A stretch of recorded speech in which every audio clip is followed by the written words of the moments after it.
Welcome back to the Sports Den podcast. I'm your host, Jonathan Hooker here, and today's episode is my week 4 reaction of college football. Let's get straight into it. So now, last week we had co-player of the weeks. Now we have teammates that are co-player of the weeks. One person, the first guy is Cam Ward from Washington State, going 28 for 34. Over 400 passing yards and having 4 touchdowns. And his number one target, Josh Kelly, you saw him making plays, making that one-handed grab twice. One on the left side, going down the left side of the field. The other side, catching the touchdown. Josh Kelly having 8 receptions, 159 yards, 3 touchdowns. Both of them get the nod for me. And it showed that Washington State is another contender in the Pac-12 solely because their offense is that prolific to carry them to win games. Let's get straight into it with Oregon. I see why Dan Lanning did what he did, but at the same moment, you did that speech for clicks. Because there's no reason why you're saying Colorado's playing for clicks, this, that, and the third, and we're going to show that it's played out on the grass. Colorado knows that they have an icon as a coach who records what he does. And they never, ever say anything bad about their opponent. But one thing I can say, it was a lot of overreaction of what the coach said and how he went about it, because the creative team of Oregon says we have receipts. Not Walmart, not Kroger, not Publix. No, they have Sam's, Costco's, CVS receipts. Those long receipts that you hate carrying around, that's what they have. And it showed me that those 5 minutes of where I saw Oregon get a ton of that, they didn't say nothing. Dan Lanning sent a message, said, hey, do not talk to them. Let's show them out on the field. And right then and there, told me everything I needed to know. Because I just seen a team that was basically saying, hey, you guys are not better than us. We're going to run through y'all in your home stadium. So now it's just like, wow. They delivered. And now they have to move on to the next week. Because now Oregon has been put in the national eye that they could be the team to beat in the Pac-12. The next team will be the Clemson Tigers. Nothing more, nothing less needs to be said other than disappointment.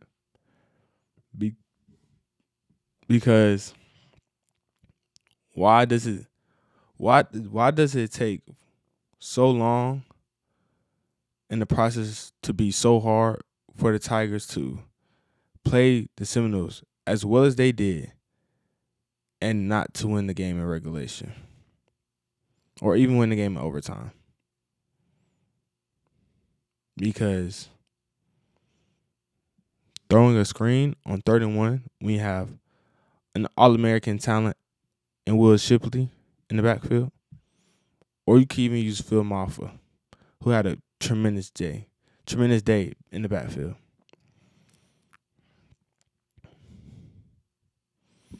And that just didn't sit well with me because Cade Klubnik, you can say that he outperformed Jordan Travis for 3.5 quarters. you can say your running game was making Florida State tired. But the coaching at the end of the day lost the Tigers the game. And Clemson standards, they've always been up here. Now they're playing down here. And the fan base is letting Dabo know, like, hey, like, you got to get your stuff together. Because if we don't make it back in the playoffs in the next 2 or so years, people are going to look at him like, is he really the guy? Or he just got carried by the likes of Deshaun Watson or the likes of Trevor Lawrence. That's what it's really about. I think that the fire Dabo situation, you can say fire Dabo, but who is really a better coach to replace him at the University of Clemson? I'll wait. It's just some things that you can say fire him or do this, but the grass isn't always greener on the other side. I'm letting you know that right now. The next team, Penn State, the Nittany Lions, shutting out Iowa. It showed me something, but we know that Iowa doesn't have the main offense. But what I saw from Nittany Lions is that they're the second best team in the Big Ten. They can really beat Ohio State. When it's all said and done, that game between Penn State and Michigan could determine who wins the Big Ten and who goes on to the playoffs and represents the Big Ten.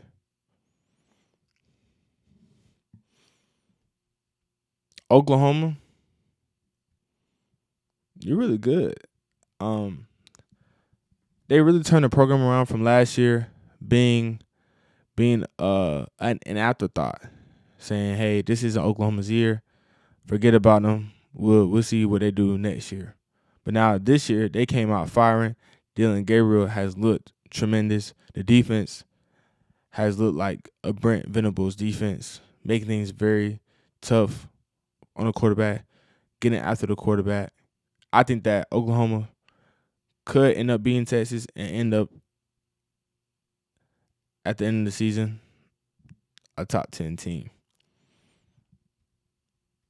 LSU, you keep finding ways to win. I don't know how you guys do it, but way to go being Arkansas. KJ Jefferson had a great game, but you guys made him turn the ball over 2 times in the air. And seeing Jaden Daniels starting to build other connections with B.J. Thomas Jr. on the outside shows me that the wide receiver room in Baton Rouge still has immense talent. The running game is starting to get going, starting to get rolling. And I think that this is where LSU gets the train rolling, so that when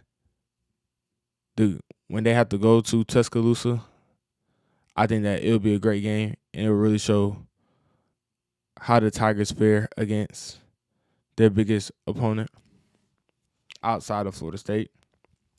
And talking about Alabama, Nick Saban, you benched Jalen Milroe for promised playing time. That's one of the most uncharacteristic things Nick Saban could have ever said in his career. Ever. But I'm glad you guys found out that Jalen Milroe is the guy. I'm glad you guys found out that if you play to his strengths, you guys can put up over a certain amount of points. But these self-inflicted wounds has to stop. Because you guys could have put up at least 31, but those self-inflicted wounds made you have a touchdown or two to get called back. And that's just not the case. because in a bigger game, say against a Georgia or an LSU, those mistakes will cost you a win or a loss, and that could lead to Alabama's just not it this year, or Alabama hasn't been it the past couple of years, or the dynasty is over. But Alabama, I'm glad you got the win against Ole Miss. So now you guys have some momentum going to the later part of the season, to where you guys can build and expand the playbook and to play to Jalen Milroe's strength, so that you can get back to the SEC championship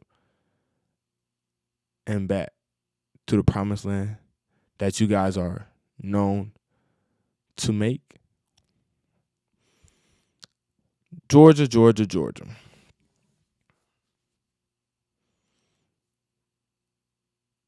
The defense, it looked good, but having an All-American safety out and Javon Bullard made things a little tough in the back end. But you saw the offense that I saw. When the offense gets the train rolling, you've seen a lot of different things. You saw running backs catching the ball at the backfield. Edwards running hard. You saw Beck take a couple of shots. You saw Dominic Lovett. Dominic Lovett looks like wide receiver 1 to me. Rara Thomas looks like a great complimentary piece. Rosamie Jack Saint. He looks like an NFL wide receiver to me. And we can't forget about Mr. Consistent, Mr. O Reliable, and Brock Bowers, who puts up over 100 yards receiving 2 touchdowns. I think that this showed me that both the quarterback and the offensive coordinator, the more comfortable that they get, the better the offense becomes. Because when the offensive coordinator is as comfortable as he is with his quarterback, he can allow his quarterback to make those decisions. Hey, I like this play call right here. Let's run this so we can get this read and we can gain that first down. Or I see something back there. I think that will exploit their weakness, and we can attack there. I think that the more that the offensive playbook opens up, I think that the more comfortable they are with each other. The last 2 teams, Notre Dame. You guys had a game, simple as that. You guys had the game. Sam Hartman played a tremendous game. He didn't turn over the ball. He made sure he ran down the clock. But 10 guys on the field at the end of the game is inexcusable. There's no ifs, ands, or buts around it. So I blame this on the coaching again. Marcus Freeman.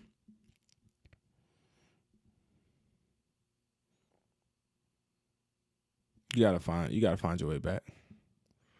But luckily, Notre Dame, you're not in the conference. So now, with your upcoming schedule, you play a Duke who has shown that they could be a top 15 at the end of the year. But the main game, USC. If you guys can bounce back and beat USC, I think that there will be a conversation to be had to see if you guys are in the playoff or not. Because this is you guys' best team since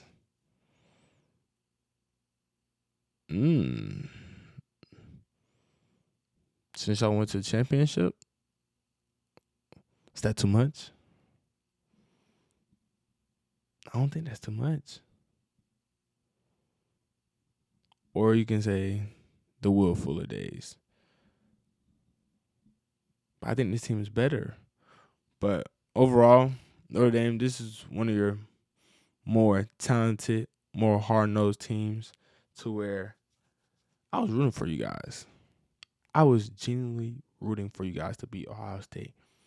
And Ohio State driving down the field, third and 19, throwing it to converting it. Actually, converting it. Kyle McCord played one of the unimpressive games at quarterback this week. I just wish you guys would have put it out. But Ohio State, if you guys have Kyle McCord as your quarterback, you won't win a significant game in the Big Ten. And that's Penn State or Michigan. If he's your starting quarterback, I expect Ohio State to lose both of those games. Because there's no way, I'm going to repeat this, there's no way that you have all of these Ferraris, Lambos, Mustang, Camaros, whatever, and you're taking the Honda Odyssey and Cage Stover time and time again. If Michael Harrison Jr. is getting double, look Emeka's way. Look Julian Fleming's way. But obviously, going 21 for 37 shows me that the big games show me a lot. All this standing up on the bleachers, talking crazy to the fans. Kid, I know it's a big moment for you, but they had 10 men on the field. There's a lot of things that you have to clean up because if not, those championship aspirations are gone. Simple as that. And that's why I don't get is how you can just say that Ohio State, they played all right, but I think that they can make some noise in Big Ten. You think they're beating Michigan? You genuinely think that they're beating Michigan at the Big House, and you genuinely think that they can beat Penn State? Because Penn State has shown me they can win the game through a run game. Drew Allen can throw for 4 touchdowns. They can rely on their defense. So let me know something that I don't know. Okay? Let me know something that I don't know. But the AP poll, we seen USC dropping down 3. Notre Dame just goes down 2.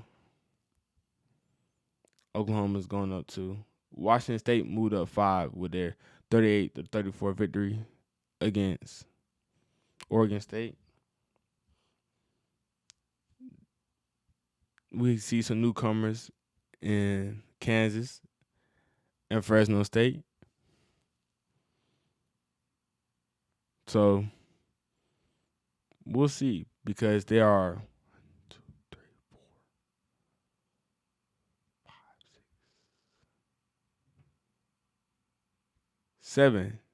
6, 7 SEC teams in the AP poll top 25. There are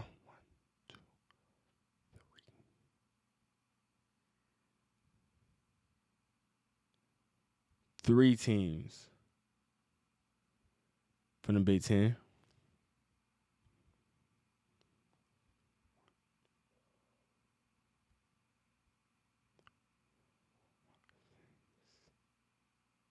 6 Pac-12 teams. So what I'm getting the gist of is that the Pac-12 has a shot at making the playoff this year. So everyone in the Pac-12, if you guys do not have a representative at the end of the year, that's on everybody involved. Simple as that. That's on everybody involved in that conference because there's no reason why I shouldn't see at least one representative at the end of the year. At least one. But that's a wrap for this episode. You guys know what to do. Like, comment, subscribe. Come join the den. And I'll see you guys on the next one. Peace.